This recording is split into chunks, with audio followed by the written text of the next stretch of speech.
Roman empire दुनिया का सबसे बड़ा एम्पायर था जिसने 2000 सालों तक दुनिया पर अपना राज कायम रखा। कैसे बना ये एम्पायर, कैसा था ये एम्पायर और आखिर ये खत्म कैसे हुआ, जानेंगे इस वीडियो में। फर्स्ट सेंचुरी से 509 साल पहले 509 बीसी में इटली के शहर रोमा के लोगों ने उस वक्त के एम्पायर एट्रोस्कन मोनार्क्स को गिरा दिया और रोमन एम्पायर की शुरुआत की। रोमन एम्पायर को बनाने में कुछ लोगों का नाम सामने आता है, जैसे कि Lucius Junius, Latinus, Horatius. Roman Empire senators और एम्परर के जरिए चलता था। सेनेटर्स को वोटिंग के जरिए इलेक्ट किया जाता था और सेनेटर्स एम्परर को चुनते थे। रोमन्स अपनी मिलिट्री पर बहुत ज़्यादा पैसा खर्च करते थे, जिसकी वजह से उन्होंने अपने आसपास के इलाकों पर बहुत जल्दी कब्जा कर लिया।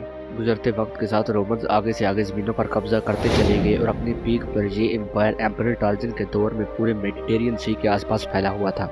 उस वक्त इन्होंने अर्थ की 30% ज़मीन को कंट्रोल कर रखा था, जिसमें यूरोप, अफ्रीका और एशिया के बहुत सारे इलाके शामिल थे।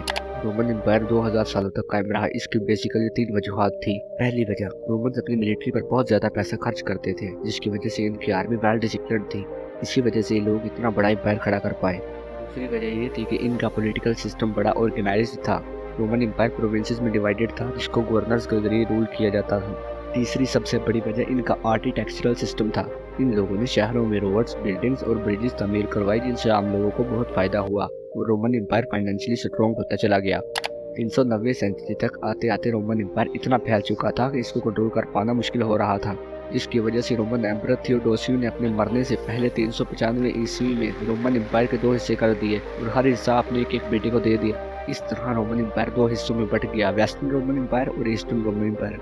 बाद में ईस्टर्न रोमन एम्पायर का नाम चेंज करके बाज़ंतीन एम्पायर रख दिया गया। अलहदा होने के बाद दोनों एम्पायर्स में बड़ी यूनिटी थी, लेकिन गुजरते वक्त के साथ दोनों एम्पायर एक दूसरे से अलहदा होते चले गए। यहाँ एंट्री होती है बारबेरियन ट्राइब्स की। 3rd सेंचुरी से ही बारबेरियन ट्राइब्स रोमन एम्पायर पर हमला शुरू कर देते हैं। इन ट्राइब्स की तादाद 1000 से ज्यादा थी, जिनमें सबसे ज्यादा स्ट्रॉन्ग विसिगोथ्स, ऑस्ट्रोगोथ्स और वंडेलास थे।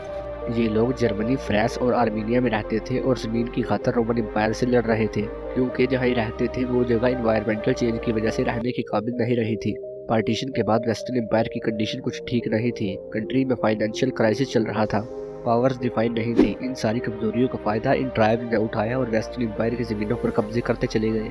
देखते ही देखते पार्टीशन के सिर्फ 80 साल बाद ही 476 सेंचुरी में बारबेरियन ट्राइब्स ने पूरे वेस्टर्न एम्पायर पर कब्जा कर लिया। इन सब ने अपने अपने किंगडम बना लिए, जैसा कि विसिगोथिक किंगडम स्पेन में, ऑस्ट्रोगोथिक किंगडम इटली में और वंडेला किंगडम नॉर्थ अफ्रीका में। लेकिन बाज़ंतीन एम्पायर कैसे बच गया? बाज़ंतीन एम्पायर के पास वेल ट्रेन्ड आर्मी थी, जो कंट्री को बाहर के हमलों से प्रोटेक्ट करती थी।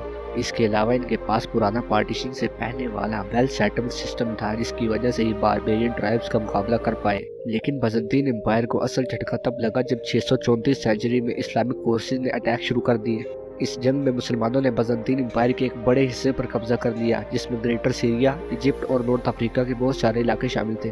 बाकी बचा रोमन एम्पायर चलता रहा। 1250 सेंचुरी में तुर्कों ने जोर पकड़ा और बाज़ंतीन एम्पायर की जमीनों पर कब्जे करने शुरू कर दिए, जिस पर कुछ तारीखी ड्रामे भी बन चुके हैं, जैसे कि कुरलुस उस्मान और अर्तुगरुल वगैरह।